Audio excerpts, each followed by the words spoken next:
오늘 우리에게 주신 하나님의 말씀 보도록 하겠습니다. 에스라 6장 13절로 18절 말씀입니다. 생명의 샘가 5월 14일 화요일 말씀 성전 건축하는 일이 형통한지라 함께 읽겠습니다. 다리오 왕의 조서가 내림에 유프라데 강 건너편 총독 다뜨네와 스달보스네와 그들의 동감들이 신속히 준행하니라. 유다 사람의 장로들이 선지자 학개와 id도의 손자 스가랴의 권면을 따랐으므로 성전 건축하는 일이 형통한지라. 이스라엘 하나님의 명령과 바사왕 고레스와 다리오와 아닥사스다의 조서를 따라 성전을 건축하며 일을 끝내되 다리오 왕 제6년 아달월 3일에 성전 일을 끝내니라. 이스라엘 자손과 제사장들과 레위 사람들과 기타 사로잡혔던 자의 자손이 즐거이 하나님의 성전 봉헌식을 행하니 하나님의 성전 봉헌식을 행할 때에 숫소 100마리와 순양 200마리와 어린 양 400마리를 드리고 또 이스라엘 지파의 수를 따라 순염소 12마리로 이스라엘 전체를 위하여 속죄제를 드리고 제사장을 그 분반대로 레위 사람을 그 순차대로 세워 예루살렘에서 하나님을 섬기게 하되 모세의 책에 기록된 대로 하게 하니라. 아멘.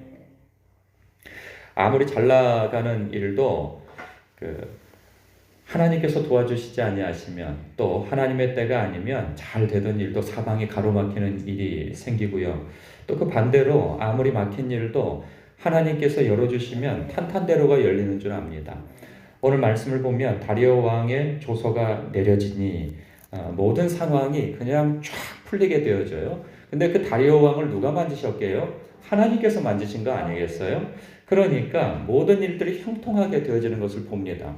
우리의 삶 속에서 다 어떤 일들이 막히고 저 사람은 내가 어떻게 할 수가 없어. 그리고 이 일은 우리의 능력으로 어떻게 할 수가 없어. 이게 꽉 막혀버린 사람과 그리고 어떤 환경이 있을 수 있어요. 그러면 우리는 습관적으로 사람을 찾아다니고 어떤 이 환경을 풀어낼 사람을 의지하게 되어지고 그렇게 되지요. 물론 하나님께서 역사하시고 그리고 길을 내시고 그리고 하면 그 사람을 결국 의지하게 되어지는 때가 있어요. 그러나 순서는 먼저 하나님을 의지하고 하나님께 그 지혜를 구하고 그리고 하나님께서 일해 주실 것을 간구하는 것이 먼저가 되어야 하는 것이죠. 그러니까 우리가 익숙한 것에 있어서 순서를 바꾸는 것은 이제 너무 중요하다는 생각이 듭니다. 종종 목회를 하다 보면 그런 안타까움이 있어요. 내가 좀 저 문제를 해결해 줄 수 있으면 좋겠다. 그런 안타까움이 참 많거든요. 직장이 없는 성도들이 다수잖아요. 또 우리 교회에서. 그러면 그 직장 문제를 내가 해결해 줄 수 있으면 좋겠다. 내가 어디 좀 연줄이 있고 아는 사람이 있고 뭐 능력자가 있어서 이렇게 저렇게 해서 연결해 주면 얼마나 좋을까. 이런 생각도 해보지만 그런 사람이 없어요. 뿐만 아니라 어디 뭐 몸이 아프고 그러면 내가 좀 뭔가 능력이 있고 뭔가 있으면 병원으로 연결해주고 없는 이도 이렇게 임플란트를 하게 하고 하다못해 틀니를 하게 하고 그리고 뭐 눈이 안 보이면 개한 수술을 도와주고 이러면 얼마나 좋을까. 근데 그런 생각도 해봐요. 나에게 그런 능력이 있으면 내가 하나님 의지하지 아니하고 내가 이렇게 저렇게 다 하고 돌아다니면서 하나님께 돌아갈 영광 그리고 하나님을 의지하면서 기도해야 할 때를 다 놓쳐버리고 그냥 무엇인가 돈으로 하고 사람으로 일하고 이렇게 되어져 버리는 거죠. 겉으로 볼 때 일은 잘 될 수 있으나 그 속에 하나님의 역사는 없게 되어지는 거죠.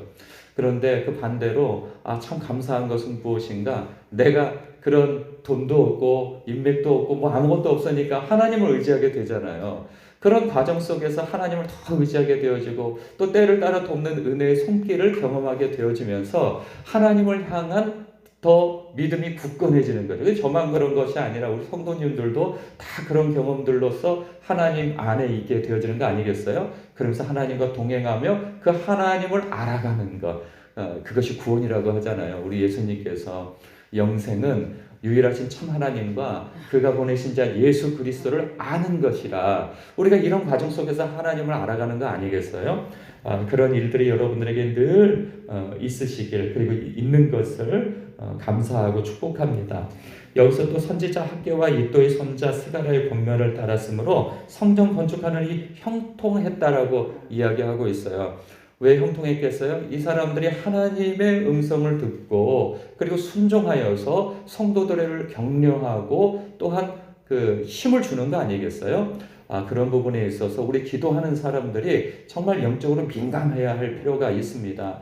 하나님께서 예언의 말씀을 주심으로 인하여서 교회에 또 각 성도들에게 그 격려의 말씀, 그 위로의 말씀, 그리고 하나님의 인도하심에 대한 그 말씀이 선포되어질 때 얼마나 그 마음의 격려가 되어지겠어요? 목회자인 저뿐만 아니라 기도하시는 여러분들이 그렇게 하나님의 말씀을 받아 주변 사람들에게 격려해 줄 수 있는 사람들이 다 되어졌으면 좋겠습니다. 기도하는 사람에게 그런 능력이 있어요. 기도하지 않는 사람은 두려워 떨고 우왕좌왕 어떻게 할 줄 모르고 조금 되면은 이렇게 확 기가 살았다가 또 안 되면은 안 되는 날이 또 대부분이잖아요. 그러면 기가 확 죽어가지고 막 두려워하고 낙심하고 불안해하고 막 어쩔 줄 몰라 할 때 두려워하지 말라고 한마디 해주면 그리고 하나님께서 주시는 어떤 그 감동이 있단 말이죠. 그 감동으로 이거는 안 돼요. 막 사람을 가르치려고 들고 그리고 막 왜 그렇게 못하냐 저렇게 못하냐 이렇게 해라 저렇게 하라 이러면 사람의 마음이 다치겠으나 하나님께서 주시는 그러한 온유한 말씀을 분명한 말씀을 전해주고 혹은 그 마음을 담아서 그 사람을 위로하고 격려하고 중보해주고 보듬어 준다면 그 사람 또한 하나님 앞에서 자기의 성전된 몸을 세워가는 과정 속에 있는데 그 성전을 힘있게 지어가고 세워가는데 힘을 낼 수 있는 것이죠. 이렇게 선지자 학개와 그리고 스가랴가 하는 것처럼 우리는 연약한 사람, 나 자신을 먼저 이렇게 세울 뿐만 아니라 다른 사람도 그렇게 붙잡아 이렇게 세워주고 천성을 향하여서 함께 힘있게 발걸음해 나아갈 수 있는 저와 여러분 되시길 바랍니다. 그런가 보면은 그 다리오 왕 제6년에 공사가 완공되어졌다고 해요. 4장 24절에 보면은 다리오 왕 2년까지 성전 공사가 중단되었다라고 그래요. 그러면 중단되었던 것은 이제 다시 시작되어지잖아요. 다리오 그 왕에 의하여서. 그래서 6년에 성전 일을 끝냈다고 하면 성전 공사는 4년 정도가 걸리게 되어진 거죠. 그러니까 기초 공사는 이미 다 해놓은 상태에서 올리기만 하면 되었었는데 그 4년 동안 아주 힘있게 건축해 나아갔던 것을 보게 되어집니다.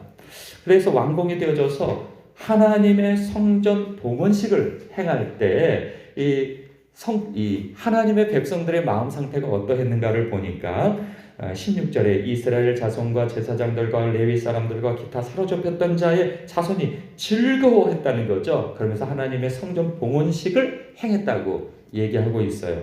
그리고 18절에 보니까 제사장을 그 분반대로 레위 사람을 그 순차대로 세워서 예루살렘에서 하나님을 섬기게 했다고 말씀하고 있어요. 이 사람들의 마음이 어떠할까 우리는 짐작해 볼 수 있어요.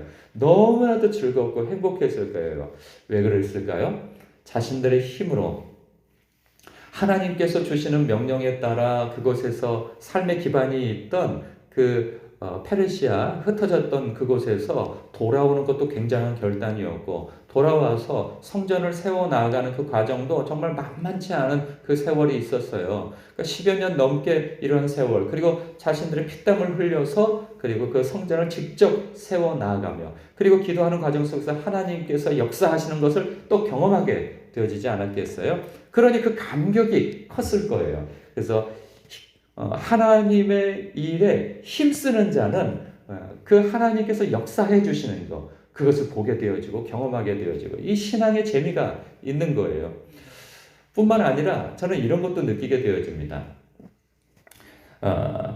70여 년 만에 성전에서 제사를 드리는 거 아니겠어요? 과거에 70여 년 전, 그 한참 전에는 하나님께서 그렇게 그들로 하여금 돌아오라 해도 돌아오지 않고 그 소심출처럼 고집부리고 그 하나님 앞에 돌아오지 않으며 그렇게 그 이방신을 함께 섬기고 그리고 제사를 함부로 드리고 이런 가운데 마음 없는 제사를 드리고 그랬던 이 하나님의 백성들 아니었겠어요? 그러나 포로 생활이라고 하는 기나긴 고통의 세월이 있었고 그러면서 하나님 앞에 이제는 드리고 싶어도 성전에 가서 제사 드릴 수 없는 그런 상황 속에 내몰리다가 70여 년 만에 그렇게 성전을 탁 지어서 하나님 앞에서 그렇게 드리고 싶은 제사를 드릴 때 얼마나 감격스럽겠느냐 말이에요.